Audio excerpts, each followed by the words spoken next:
Once there was a man named Abram. One day the Lord came to talk to Abram, and Abram asked, "Who will have all my things when I die?" God promised Abram and his wife Sarai that one day they would be parents, even though they were old and had no children. God wasn't sure that Abram understood, so that night he took him outside and said, "Do you see all the stars that are in the sky?" When Abram looked up, the whole night sky was full of stars, so many in fact that he would never be able to count them. Then God said, "That is how many children you will have." Quite a few years later, when Abram was 99 years old, older than even your grandparents, the Lord decided to change Abram's name to Abraham, which means father of many.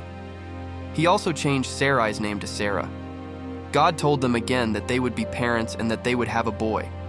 This time Abraham laughed so hard he fell on his face.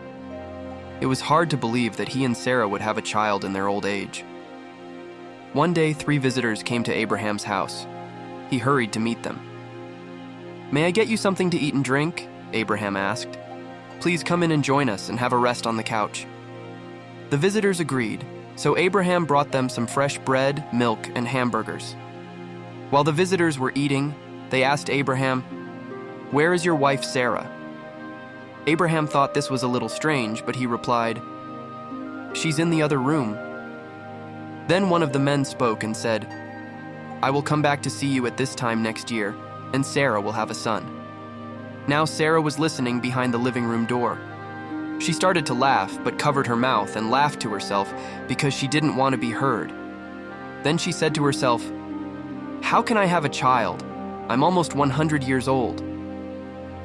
Later, when the visitors had left, Abraham and Sarah realized that the man who had told them this was indeed God.